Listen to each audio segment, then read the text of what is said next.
빙글빙글 어지러움은 귀의 문제를, 비틀비틀 어지러움은 신경의 문제를, 어질어질 어지러움은 내과 문제를 먼저 떠올려 봐야 합니다. 그리고 울렁거리는 어지러움은 심리적이거나 정신적인 문제와 연관이 많은데 자율신경 실조증에서 나타나는 대표적인 어지럼증에 해당합니다.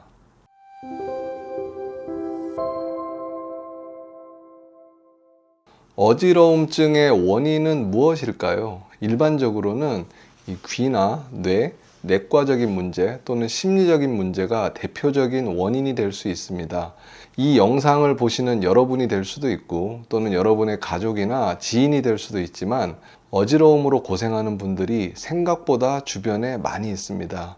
흔히 어지럽다 하면 내과에 가서 혈액 검사를 하거나 이비인후과나 신경과에 가서 귀나 머리 검사를 하는 경우가 많습니다. 그런데 이 여러 가지 검사에서 이상이 없는 어지러움으로 고생하는 분들이 많이 있습니다. 이번 영상에서는 어지러움에 대해 전반적으로 가볍게 리뷰를 해드리고요. 추가적으로 구독자분들이 궁금해 하시는 부분이 있으면 댓글로 달아주시면 후속 영상을 찍어 보도록 하겠습니다. 우리가 흔히 하는 오해 중에서 갑자기 심하게 어지럽게 되면 이 뇌경색이나 뇌혈관에 문제가 생긴 건 아닌지, 혹시 큰 병이라도 생긴 건 아닌지 하는 생각을 먼저 하게 됩니다. 실제로는 이런 갑작스럽고 심한 어지러움의 경우에는 뇌의 문제보다는 귀의 문제인 경우가 더 많습니다. 물론 전문의의 진료와 검사를 통해서 정확히 판단을 하는 것이 맞지만 병원에 가기 전이나 또는 일상생활 속에서 이런 상황에 직면했을 때 현명하게 대처할 수 있는 지혜를 드리기 위해서 어지러움의 종류에 대해서 간단히 알려드리겠습니다. 너무 전문적인 용어를 써서 설명을 드리면 골치도 아프고 이해도 어려울 것 같아서 알기 쉽게 표현을 한번 해봤습니다. 그리고 이번 영상의 제목처럼 어지러워서 불안해지고 불안해지면 어지러워지는 이런 상황에 대해서도 설명을 드리겠습니다. 이런 경우가 대표적으로 여러 가지 검사에서는 이상이 없는 어지러움에 해당합니다. 어지러운 느낌이나 호소하는 증상을 바탕으로 어지러움을 4가지 정도로 나누어 볼 수 있습니다. 바로 빙글빙글, 비틀비틀, 어찔어찔, 울렁울렁, 이 4가지가 아마 대부분의 어지러움증에 해당하는 것일 겁니다.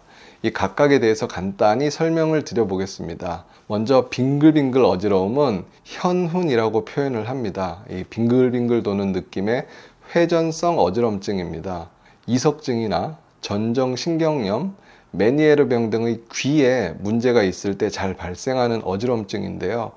실제로 이런 경험을 해보신 분들은 어떤 느낌인지 확 와닿을 수 있을 거라고 생각을 합니다. 하지만 경험을 해보지 못한 분들을 위해서 이 설명을 좀 드리자면, 코끼리 코 자세를 하고 제자리에서 몇 바퀴 돌고 나면 느끼게 되는 어지러움과 아주 유사하다고 하면 이해가 쉬울 듯 합니다. 참을미나 배멀미를 심하게 하는 경우에도 비슷한 어지러움증을 경험하게 되는데, 빙글빙글 도는 어지러움증은 응급실을 흔히 찾게 되는 어지럼증이고요. 중병에 걸린 건 아닌지 걱정하게 되는 대표적인 경우에 해당합니다. 하지만 대부분은 이 귀의 문제로 인한 경우가 많고 며칠 또는 1, 2주 내에 호전이 되는 경우가 많이 있습니다. 물론 드물기는 하지만 귀가 아닌 뇌의 문제로 인한 경우가 있을 수 있기 때문에 전문의의 진료를 꼭 받아봐야 합니다.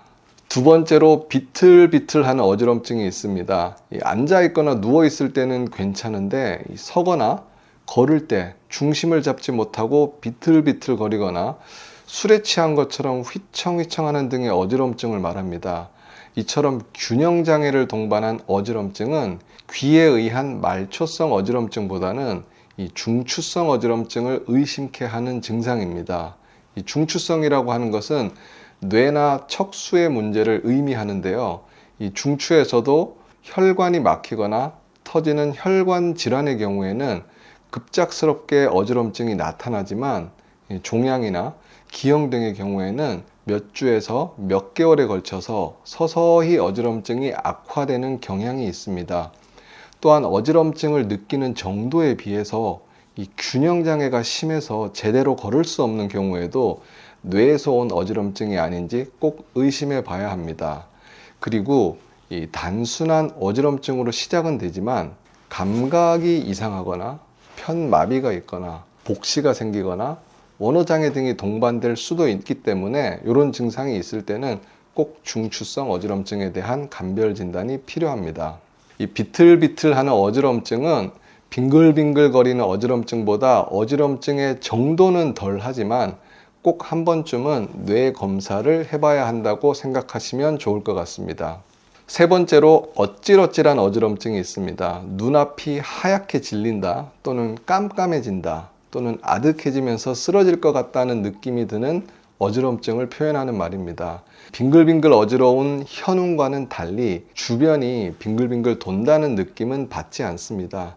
보통의 경우에는 뇌의 혈류가 부족하거나 혈당이 떨어지는 경우에 흔히 발생합니다. 이런 경우에는 이 귀나 뇌의 문제보다는 탈수, 기립성 저혈압, 비주신경 실신, 빈혈, 저혈당, 부정맥이나 판막 질환 등의 내과적인 문제가 원인이 되는 경우가 흔합니다. 마지막으로 울렁울렁하는 어지럼증이 있습니다. 앞에 세 가지 어지럼증은 그래도 비교적 원인을 찾기 쉬운 경우에 해당합니다. 그런데 실제로는 이런 세 가지 어지럼증보다 더 흔하게 나타나지만 원인을 찾기가 힘든 어지럼증이 바로 울렁울렁하는 어지럼증입니다. 이 울렁울렁거리는 느낌의 시민성 어지럼증이라고 부르기도 하는데요. 붕 뜨는 느낌이 들거나 비현실감이나 이질감을 동반한 어지럼증, 또는 식은땀이 동반되는 어지럼증, 마치 사고가 날 것 같은 불안감이 엄습하는 어지럼증 등으로 표현을 합니다. 실제로 여러 검사에서는 이상이 없고 심리적인 문제 또는 정신적인 문제 때문에 발생하는 경우가 많이 있습니다. 그래서 이 불안장애나 공황장애가 동반되는 경우도 많고요. 장애라고 표현할 정도는 아니더라도 예민하거나 불안함을 잘 느끼는 분들에서 흔히 관찰되는 어지럼증입니다. 또는 건강염려증이 있는 분들에서 과거에 빙글빙글 도는 어지럼증으로 고생을 많이 하신 경우나 자주 재발이 되는 경우에 회복이 되고 나서도 과거에 좋지 않은 기억이 뇌리에 박혀서 울렁울렁거리는 느낌의 시민성 어지럼증을 지속적으로 느끼게 되는 경우도 있습니다. 정리를 해보면 빙글빙글 어지럼증은 귀의 문제를, 이 비틀비틀 어지럼증은 중추신경의 문제를, 그리고 어찔어찔한 어지럼증은 뇌과 문제를 먼저 떠올려 봐야 합니다. 그리고 마지막에 말씀드린 울렁울렁거리는 어지럼증은 심리적이거나 정신적인 문제와 연관이 많은데요. 실제로는 자율신경 실조증에서 나타나는 대표적인 어지럼증에 해당합니다. 이 자율신경 실조증으로 인한 울렁울렁거리는 시민성 어지럼증에 대해서는 다음 편에서 조금 더 자세히 다루어 보겠습니다. 이 영상을 통해서 어지럼증의 증상에 따라서 어떤 문제에 해당하고 어느 과의 문제이며 어떤 검사를 하는 게 좋을지에 대한 내용을 숙지할 수 있기를 기대합니다.